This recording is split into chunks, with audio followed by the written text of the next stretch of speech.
ষষ্ঠ শ্রেণীর বাংলা ষষ্ঠ অধ্যায় প্রথম পরিচ্ছেদ কবিতা বিষয় সাহিত্য পড়ে লিখতে শিখি। এ অধ্যায়ে আমরা 96 পেজে যে বিষয়টা আছে সেই বিষয় নিয়ে আমরা একটু আলোচনা করব। চলো শুরু করা যাক। কবিতায় শব্দের পরিবর্তন। আমরা কিন্তু অনেক কবিতা পড়েছি, সেটার ভিতরে কিন্তু অনেক শব্দের পরিবর্তন পেয়েছি। কবিতায় অনেক সময় শব্দের চেহারায় কিছু পরিবর্তন হয়, অবশ্যই অনেক সময় শব্দের অনেক পরিবর্তন দেখা যায়, আমরা দেখেছি। ছন্দ মেলাতে গিয়ে কবিরা সাধারণত এটি করে থাকেন। আমার বাড়ি কবিতা থেকে এমন কিছু শব্দের তালিকা দেয়া হলো। মানে ছন্দের সাথে মিল রাখার জন্য কবিরা কি করে বললেন, অনেক সময় শব্দের পরিবর্তন করে থাকে। চলো আমরা একটু দেখি কি কি পরিবর্তন করেছে। এখানে ফলো করো, কবিতায় ব্যবহৃত শব্দ, কবিতায় যেগুলো ব্যবহার হয়েছে সেগুলো অর্থটা কি। তো শব্দের প্রমিত রূপ কিন্তু অরিজিনাল রূপ বা আসল রূপ যেটা সেটা তোমাদেরকে বলবো। যাইও, যাইও শব্দের অর্থ হচ্ছে যেও, যার নাম যাইও তার নামই যেও, মানে কোথাও যাওয়া যে বোঝানো হয়েছে। ভ্রমর, ভ্রমর, এখানে ভ্রমর বলতে কি ভ্রমরকে বোঝানো হয়েছে। পিড়ে, পিড়ে পিড়ি, অরিজিনাল হচ্ছে পিড়ি যেটাকে আমরা বলি পিড়ে। শব্দের পরিবর্তন হয়ে গেছে কিন্তু অর্থের সাথে মিল রাখা বলে নাই, এটা হচ্ছে শব্দের সাথে মিল রেখে কবিতার সৌন্দর্যটা মিল রেখে, মানে ছন্দ জনে মিলাই সেক্ষেত্রে হয়েছে। দেখো চিড়ে, চিড়া অরিজিনাল চিড়া কিন্তু আমরা কবিতা পেয়েছি চিড়ে। শুয়ো, অরিজিনাল কিন্তু শুয়ে থাকো, সেটা পেয়েছি শুয়ো। পাতি, পেতে, কোনো কিছু পেতে রাখাকে বোঝানো হয়েছে পাতি।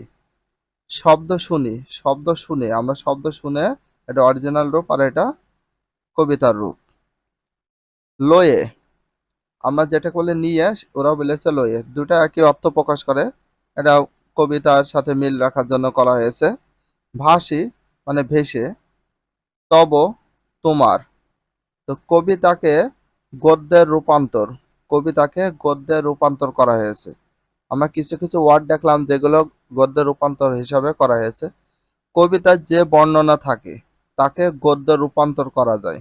কবিতার যে কোনো বর্ণনা থাক না কেন সেটা কিসে রূপান্তর করা যায়, গদ্যে রূপান্তর করা যায়, অবশ্যই যায়। আমার বাড়ি, মনে করো একটা কবিতা আছে, সেটা যদি বর্ণনা থাকে বা বর্ণনা করা হয় অনেক সময় ধরে, সেটা কিন্তু গদ্য রূপান্তর হয়ে যায়। আমার বাড়ি কবিতা থেকে এরকম একটি বিবরণ তৈরি করা হলো। তো কিভাবে গদ্য রচনা করা যায়, মানে কি বিষয় বোঝানো হয়েছে সেটা দেখো, এটা ভালো করে দেখো তাহলে বুঝতে পারবা।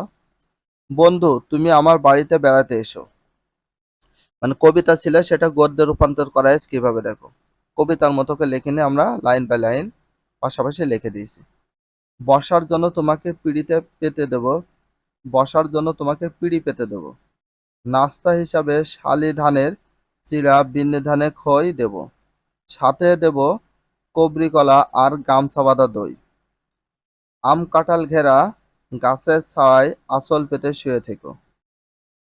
গাছার মানে গাছের শাখা দুলিয়ে তোমাকে বাতাস করব। গাছের যে শাখা পোশাখা আছে সেগুলো দুলিয়ে কি বলছে, বাতাস করবে। সকালবেলা তোমার ঘুম ভাঙাবে গরুর দুধ দোয়ানোর শব্দ শুনে, মানে সকালে তোমার যে ঘুম ভাঙবে সেটা গরুর যখন দুধ দেবো তখন হচ্ছে ঘুম তোমার ভেঙে যাবে। সারাদিন আমি তোমার সঙ্গে খেলা করব। আমার বাড়ির ডালিম গাছের ডালিম ফুল ফোটে। প্রতিটা মানুষের বাড়িতে নাও কিন্তু কিছু কিছু মানুষের বাড়িতে ডালিম গাছ ছিল তখন ডালিম ফুল ফোটে। কাজলা দিঘির জলে হাঁস সাঁতার কাটে, মানে কাজলা দিঘি বলতে যে কোনো পুকুর হতে পারে, সেই দিঘিতে কি হবে, হাঁস তখন সাঁতার কাটবে। আমার বাড়িতে যাওয়ার সোজা রাস্তা আছে, আমার বাড়িতে যখন আসবা সোজা রাস্তা আছে, কোনো বাঁকা টারা নেই, কারণ সে সোজা মতো সময় মতো চলে আসতে পারবে। যেখানে মরি ফুল ফোটে সেখানে গিয়ে তোমার গাড়ি থামিও।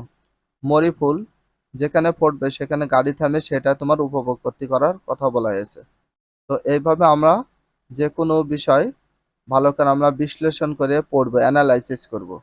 পড়ার সময় যদি আমরা ভালো করে বুঝে পড়ি তাহলে কিন্তু আমাদের নলেজটা আসলে ইনক্রিজিং হবে। ফর দিস রিজন এভরিডে তোমাদের যে কোনো সাবজেক্ট পড়ো না কেন সবসময় ট্রাই করবা বুঝে বুঝে খুব সুন্দরভাবে রিলাইজ করার ট্রাই করবা, তাহলে কিন্তু সেই পড়ার প্রতি তোমার একটা রিয়াকশনও কাজ করবে, বা তুমি যদি কোনো কিছু বুঝতে পারো সেটা কিন্তু অনেক ভালো লাগবে। বেশি পড়ার চেয়ে অল্প পড়ে বেশি বোঝার চেষ্টা করতে হবে। কারণ এখানে যে বিষয়টা বলা হয়েছে, কবিতা থেকে গদ্য রূপান্তর করা হয়েছে, বাট এখানে কিছু কিছু শব্দ ব্যবহার হয়েছে। আমরা কিন্তু অনেক কিছু রিয়ালাইজ করতে পারিছি আমার বাড়ি কবিতা থেকে, অনেক কিছু শিখতে পারিছি। তখন এটা কিন্তু অতীতের কিছু কাহিনী তুলে ধরা হয়েছে। যদি ভিডিওটা ভালো লাগে অবশ্যই চ্যানেলের সাবস্ক্রাইব পেজ হলে ফলো করে দিও। If you love this video please subscribe my channel, like, comment, share, hit the bell icon for getting next video. So everyone take care, love you, আল্লাহ হাফেজ, বাই বাই।